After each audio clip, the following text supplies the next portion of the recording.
안녕하세요. 오늘은 자구가 많이 태어나는 식물 몇 가지를 소개해 드릴까 합니다. 닭이는 자구가 참 많이 나오는 그런 식물은 아니죠. 그러나 그 중에서도 몇 가지 품종들은 의외로 자구가 잘 나와 가지고 군생을 만들기가 참 쉬운 그런 품종들이 있습니다. 오늘 소개해 드리는 그런 품종들이 대표적인 그런 품종들이고요.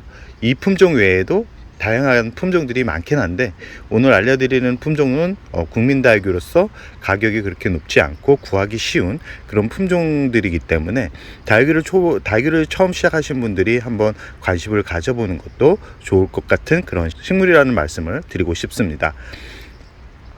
그 첫 번째 다육이 같은 경우는 군기입니다. 군기 같은 경우는 아주 오래전에 유행했던 그런 품종이고요.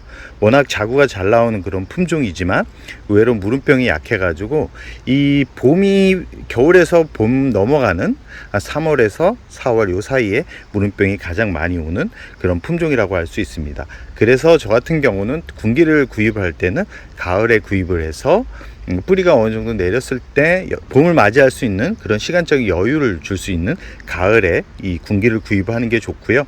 이 영상을 보시면 아시겠지만 군기 아랫부분에 자구가 빼곡하게 나오고 있는 것을 확인할 수 있죠. 이 군기 같은 경우는 이 줄기가 조금 약한 그런 성질을 가지고 있습니다. 그리고 물을 많이 주지 않게 되면 하엽이 많이 지는, 그래서 깍지벌레가 종종 찾아오는 그런 다육이 중에 하나지만 키울수록 예쁜 그런 얼굴을 보여주기 때문에 이 매력이 많은 그런 다육이 중에 하나입니다. 이 군기 얼굴을 보시면 아시겠지만 각진 얼굴이 참 고급져 보이지 않나요?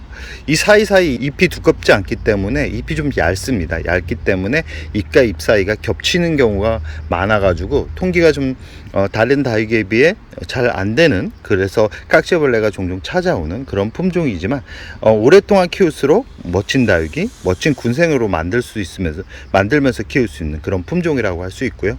물을 아주 좋아하는 그런 품종이라고 할 수 있습니다. 그래서 여름 빼고는 물을 많이 줘도 크게 문제가 되지 않는, 그러나 무름병이 아까도 말씀드렸듯이 무름병이 좀 약합니다. 그렇기 때문에 내 환경에 맞게 물을 좋아한다 그래도 내 환경에 맞게 주는데, 물 주는 시기를 맞추기가 어려운 분들 같은 경우는 지금 잎이 하단에 있는, 맨 아래에 있는 잎이 말라갈 때 물을 주면 거의 실패할 확률이 적다라는 말씀을 드리고 싶고요. 분갈이 같은 경우는 6개월에 한 번 정도면 적당하다. 그리고 예쁜 오렌지빛 얼굴을 보고 싶다 그러면 1년에 한 번 정도는 분갈이 해주면서 키우면 건강하게 오랫동안 키울 수 있는 식물이라는 말씀을 드리고 싶습니다. 두 번째, 자구가 많이 나오는 다육이는 백로입니다. 이 백로 같은 경우는 늘어지는 그런 성질을 가지고 있는 다육이 중에 하나고요. 이 백로는 왜 자구가 많이 나오냐 그러면 이 생장점에서 꽃이 나오기 때문에 꽃이 피고 필 때 꽃을 제거를 해주면 그 꽃이 제거된 부분에서 새로운 자구가 여러 개가 나오는데 이 부분은 순따죽이라고 할 수 있습니다. 생장점을 인위적으로 제거를 해서 자구를 만들어내는 경우인데, 이 다육이들이 보통 자구가 나올 때는 생장점에서 나오는 경우가 거의 없습니다. 방울복랑금 같은 경우는 생장점에서 꽃대가 나오면서 인위적으로 꽃대를 제거하면서 자구를 받는데, 이 백로가 그 중에 하나입니다. 이 백로 같은 경우는 뽀얀 백분 때문에 여름을 아주 쉽게 나는 그런 대표 품종이고요. 이 줄기를 보시면 아시겠지만 줄기에 약합니다. 약하기 때문에 분갈이 할 때 좀 어려운 그런 부분은 있지만, 이 분갈이를 할 때 그 부분만 좀 조심해서 한다 그러면 예쁘게 아주 오랫동안 키울 수 있는 그런 품종이라고 할 수 있고요. 꽃은 아주 작게 핍니다. 그래서 그렇게 별 매력은 없는데, 그 꽃을 제거하고 난 후에 지금 모습이 아마 백로의 가장 예쁜 그런 모습이라고 할 수 있습니다. 햇살을 많이 볼수록 이 뽀얀 백분이 더 진해집니다. 진해지면서 꼭 눈이 내린 듯한 착각에 빠지게 만드는 그런 품종이고요. 가격이 아주 착합니다. 가격이 아주 착하고 물을 좋아하는 품종이지만, 이 햇살이 부족한 곳에서 키운다 그러면 물을 너무 자주 주게 되면 그래도 줄기가 가는데 더 가늘게 자라겠죠. 그런 경우 무름병이 오는 가능성이 높기 때문에 키우는 환경이 햇살이 부족하다 그러면 매번 말씀드립니다. 가장 끝에 있는 잎이 말라갈 때, 쭈글쭈글 거릴 때 물을 주면서 키우면 거의 실패할 확률이 없다라는 말씀을 꼭 드리고 싶습니다. 이 늘어지는 수영이 아주 예쁜 다육이기 때문에 화분은 좀 높이가 있는 화분에다가 심어주는 게 좋다라는 말씀을 드리고 싶고요. 이 분갈이는 가을보다는 봄에 해주는 게 더 좋다라는 말씀을 드리고 싶고, 가격은 2-3천 원이면 포트당 작은 포트를 하나 구입할 수 있고요. 이 정도 크기면 대략 한 6-7천 원 정도는 줘야지만 구입할 수 있다라는 말씀을 드리고 싶습니다. 세 번째 다육이는 아란타입니다. 예전에 이 유행했던 다육이고요. 이 아란타 같은 경우는 가을부터 그 다음 봄까지 이 오렌지빛으로 단풍이 들어가는 참 매력적인 품종인데, 이 단점이 있습니다. 이 아란타 같은 경우는 여름을 좀 어려워하기 때문에 이 분갈이를 봄에 해주기보다는 가을에 해줘야지만 잎이 말라가는 것을 덜 발생시킬 수 있고요.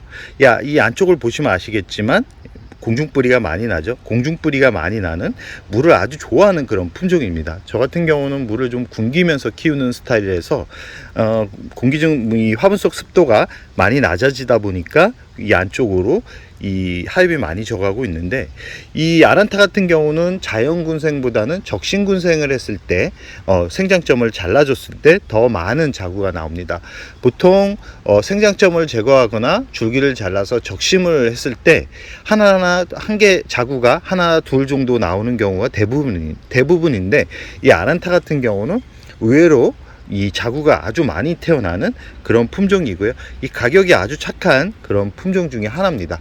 여름에 고온에 잎이 많이 떨어지긴 하지만 가을이 오면 다시 회복을 하는 그런 다육이고, 잎 특징이 꼭 자라구사처럼 잎끝이 좀 뾰족합니다. 예전 다육이들이 대부분 그런데, 이 예전 다육이 같은 경우는 요즘 신상보다 좋은 게 뭐냐면, 이 여름에 이 무름병에 좀 강한 그런 성질을 가지고 있는 것 같습니다. 잘 죽지 않고 아주 오랫동안 키울 수 있기 때문에 초보분들이 쉬운 다육이부터 선택해서 키운다 그러면 이 아란타와 같은 국민 다육이 위주로 구입하는 게 좋고요. 이 분갈이 같은 경우는 이 아란타는 잎 두께가 두껍고 잎과 줄기가 붙어있는 힘이 있기 때문에 분갈이하기도 쉽습니다. 분갈이하기도 쉽고 잎꽂이가 아주 잘 되는 그런 품종이라고 할 수 있는데, 워낙 가격대가 낮아져 있기 때문에 굳이 잎꽂이를 시도할 필요성이 있을까라는 생각이 들고요. 이 정도 가격이면, 이 정도 크기면 대략 한 5,000원 선이면 구입을 할 수 있을 정도로 가격대가 아주 많이 착한 그런 품종이라고 할 수 있습니다. 아까도 말씀드렸듯이 물을 아주 좋아하는 품종이고요. 혹시 이 아란타에 관심이 있는 분들 같은 경우는 여름에는 이렇게 포트채 그냥 들고 와서 키우는 게 좋고요.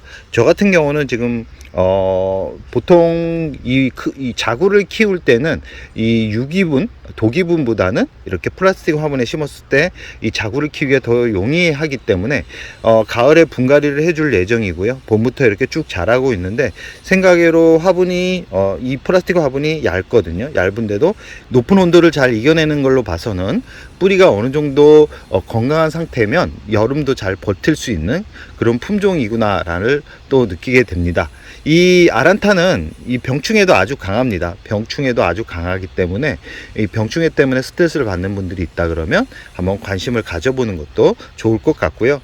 봄, 가을, 겨울에 성장을 합니다. 겨울은 2월 빼고는 성장을 하기 때문에 너무 큰 부담 없이 키울 수 있는 품종이고, 성장할 때는 환경에 따라서 물을 주기가 다릅니다. 저 같은 경우는 매번 말씀드리지만 잎 끝이 말라갈 때 주로 물을 줍니다. 그럴 때 건강하게, 풍성하게, 그리고 안전하게 키울 수 있었기 때문에 이 부분은 참고하시면 좋을 듯 싶습니다. 네 번째 다육이 같은 경우는 맵이나 금입니다. 이 금품종 중에 가장 저렴한 그런 다육이 중에 하나고, 자구가 아주 많이 태어나는 그런 품종이라고 할 수 있습니다. 대형종으로도 키울 수 있지만 대부분 중소품 위주의 작게 키울 수 있는 그런 아기자기하게 키울 수 있는 그런 품종이라고 할 수 있고요. 이 지금은 단풍색이 빠져가지고 노란빛이 더 강한 그런 모습을 보여주는데, 기온차가 많이 나기 시작하면 오렌지빛으로 단풍이 들어가는, 지금 작은 얼굴은 오렌지빛으로 살짝 물이 들어가고 있죠. 전체적으로 진하게 단풍이 들 때는 진한 핑크빛을 보여주는 그런 품종이고요. 이 메비나금 같은 경우는 금품종 중에서도 가격대가 아주 가장 저렴한 품종 중에 하나라고 생각을 합니다. 그리고 이 처음부터 이 맵이나금은 군생으로 구입할 필요성이 없습니다. 키우다 보면 이 생장점이 갈라지면서 또 영상에 보이는 것처럼 많은 자구가 격가지를 내면서 번식을 하는 아주 군생으로 키우기 좋은 가장 적당한 그런 품종이라고 할 수 있고요. 단 깍지벌레가 아주 좋아하는 그런 품종입니다. 깍지벌레를 좋아하는 그런 품종이긴 한데, 왜 그러냐면 지금 보시면 아시겠지만 잎감 사이사이에 다닥다닥 붙어 있죠. 이렇게 다닥다닥 붙어 있는 다규들 같은 경우는 깍지가 발생할 확률이 아주 높습니다. 그리고 이 하엽이 많이 지는 그런 품종인데, 잎 자체가 짧기 때문에 하엽 제거하는 게 쉽지 않습니다. 좀 귀찮기는 하지만 그런 귀찮음을 좀 싫어하지 않는다 그러면 이 맵이나금 정말 재밌는 다육입니다. 그리고 성장도 의외로 빠르지만 워낙 작은 소품에 들어가는 그런 품종이기 때문에 커다란 풍성한 것을 기대를 한다 그러면 그 부분은 기대를 좀 내려놓는 게 좋고요.